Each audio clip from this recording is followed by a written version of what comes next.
Well, it's a bad day for Wisconsin Republican Governor Scott Walker. All over the country right now, investigative reporters are poring over 28,000 newly released documents related to a criminal investigation of a former Walker aide.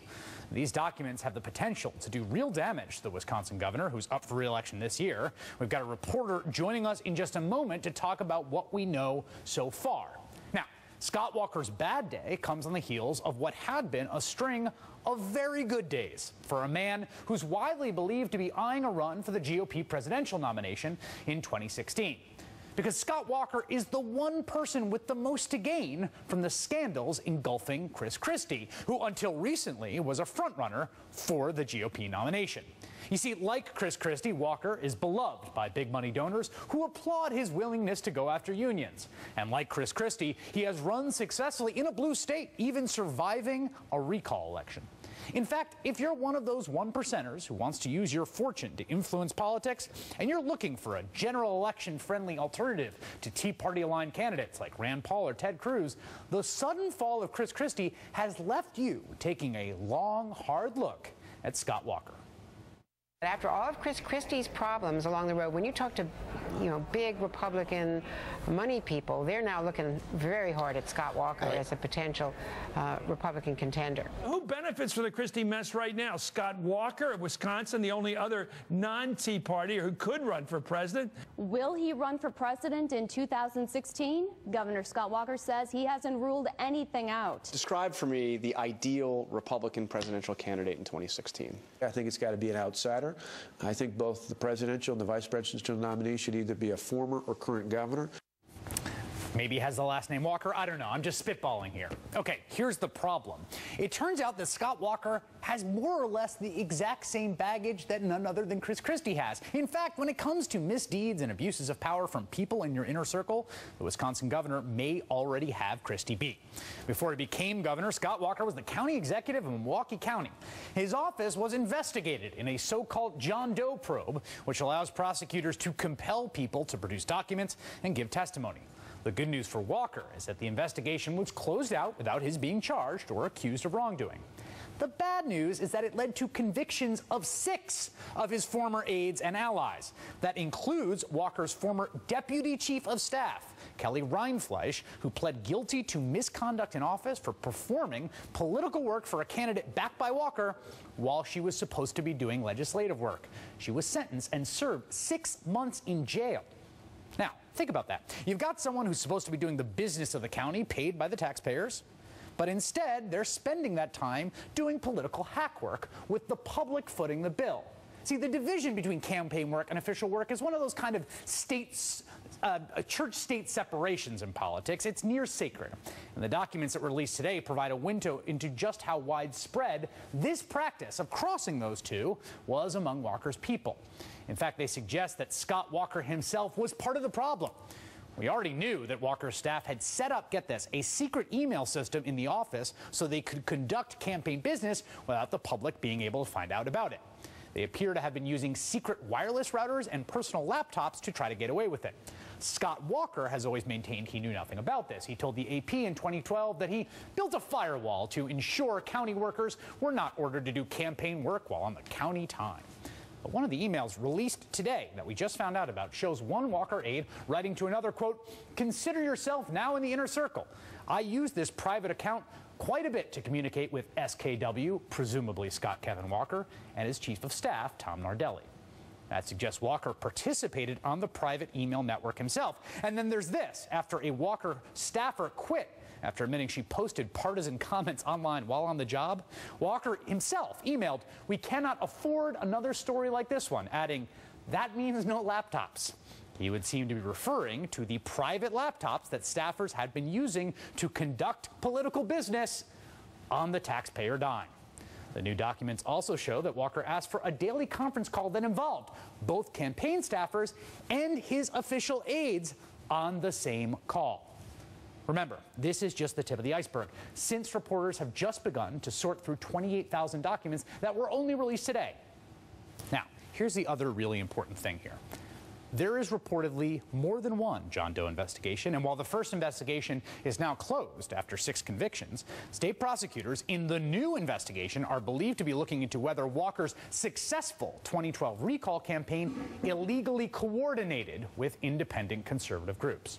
So while one shoe dropped today, another one may be dangling just above Scott Walker's head.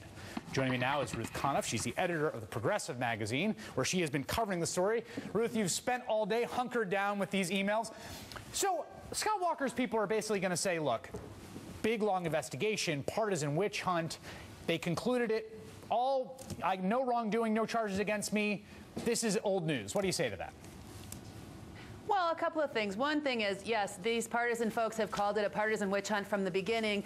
Unfortunately for them, a lot of the lead investigators and judges are Republicans in this investigation. If you look at who's conducting it, it just doesn't stand up to scrutiny. The second John Doe investigation, which is still underway, as you mentioned, is led by a rock-ribbed Republican who sought to be a Bush appointee. The judge in Milwaukee in the first John Doe was a Republican. So that just doesn't hold water. But more than that, if you look at the emails that, as I have been doing all day today, you can really see that they speak for themselves, that what you see is a governor who was an absolute micromanager. And I think when you talk about the parallel to Chris Christie, it's very apt. You have 2 men who are very political and who micromanage their campaigns and their messaging and their staff, to the extent that Walker is typing on his BlackBerry what his chief of staff should say about potentially damaging news reports. So when you look at the totality of these emails that came out today, it is really hard to believe that Walker had nothing to do with this secret email network, the laptops, and the campaigning on taxpayer time. Yeah, I gotta say, when you just as a sort of sniff test thing here, when you've got your people installing a secret router, setting up a secret email system, sending a sort of introductory email that says, hey, welcome to the inner circle, using their laptops, that's not the kind of behavior of people that are doing the right thing. I mean, maybe they are, but I think it's fair that people, when they hear this story, have a little suspicion about what exactly was going on in that office. Yeah, I think it's significant that there were 15 felony convictions of the 6 people closest to Walker during this time, that his right-hand man, Tim Russell, is now in prison for improper acts while he was serving the interests of Scott Walker. And I think there's another part of this that's really important, and that is, it's not just that they broke campaign finance law. It's not just that these people are in trouble because in Wisconsin, it's illegal to spend your time when you're supposed to be serving the public actually running a campaign. It's that Walker himself and the people closest to him were so campaign-oriented that they completely neglected the public interest in order to serve the purposes of the campaign. Very much, again, like Christie. Yeah, the sheer kind of micromanaging and pettiness of this political operation, this is something that's actually on the record. This wasn't revealed today. This is the story of the student regent appointment, who was this kid who was going to be appointed to the university regent system, and they found out he'd signed the recall petition. His mom was a teacher. He'd done it coming out of a grocery store, and boom, they nixed the appointment. It's like this is an operation. Nothing is getting past them, is the point. Yeah, and I think the other thing is, you look at why is the public outraged about Bridgegate? Well, because the public can understand what it means to be tied up in traffic, for an ambulance to be tied up in traffic to serve some political agenda. The same thing is very visible in these emails. You have life and death issues. You have a parking structure that collapses and kills a kid, and you have Walker and his staff talking on this email network about how to manage that politically and how to quash the potential lawsuit by the family of a woman who died of starvation in a county supervised facility, because that would be bad for the campaign. You know, it's just again and again and again, you see these campaign concerns and political concerns completely overwhelming any sense of public service. Finally, I gotta read this one email, which just kind of blew me away. This is an email that the Chief of Staff, Thomas Nardelli, forwarded around to his deputy, Kelly Reinfleisch, who's the one who did 6 months in jail. It's one of these right-wing chain email forwards that is just omnidirectionally offensive towards everyone. The punchline is, I can handle being a black, disabled, one-armed, drug-addicted Jewish homosexual, but please, oh dear God, don't make me a Democrat. I was just like, who is the kind of person that gets this in their inbox and says, like, oh, I'm going to send this to my employees and subordinates on a campaign?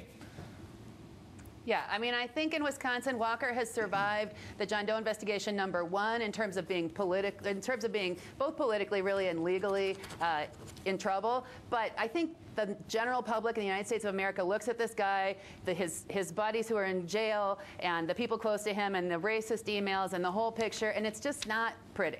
Ruth Conniff from the Progressive Magazine. Thanks so much for coming on tonight. Really appreciate it. Great to be here. Joining me now, McKay Coppins, senior writer at BuzzFeed. McKay, you wrote this piece that I thought was one of the better treatments of this, probably possibly the best, which was about the kind of behind-the-scenes freak-out happening in the Republican money primary, the kind of billionaire establishment club. Chris Christie's crisis plunges Republican Party deeper in the wilderness. Establishment freaks out as another favorite son falls from grace. I don't think people quite realized how many eggs were being placed in the Chris Christie basket and how now they have to figure out what basket to put those eggs in. Yeah, absolutely. I mean, all through the government shutdown, all through the various Tea Party stunts, all through all of this, it was the establishment and the money crowd in the GOP was banking on Chris Christie, right? And then Bridgegate happened, and then they freaked out. I spent several days calling all of these people. They were panicking. And one name that consistently came up was Scott Walker's. They said, okay, well, it has to be a governor because people hate Washington. It has to be somebody who can relate to the, to the mainstream. And so maybe it's Scott Walker. He came up consistently. Now we have this huge trove of emails that's coming out in another scandal threatening to engulf him. It's like whack-a-mole every one of these times these people pops up, except they're hitting themselves back down. Yeah, and what I think is key here about Walker is I think there was a sense in which people thought that him winning that recall election essentially was like end of story. I'm inoculated. I won. And that, it was, from a political perspective, impressive that he won that. Sure. He beat it back. There was tons of outside money. There's tons of outside money on both sides. But the guy's still got to get reelected, and then he's maybe going to run for president. But all this stuff is still out there, and now you've got a second investigation that looms over him based on the 2012 recall, and no one knows what's going on behind the scenes there. And this is the thing. I think there is a distinction between Bridgegate and this, being that the public understands a traffic jam better than they understand campaign law, right? That said, it's the contents of these emails, which we widely don't even know that much about so far, that could really kill him. We already have, you read that racist email, and reporters are going through all of these various emails right now. So that could kill him. Remember, he has a tough re-election coming up, so he has to clear that before he even gets to 2016, and then he's going to have to deal with all the fallout then.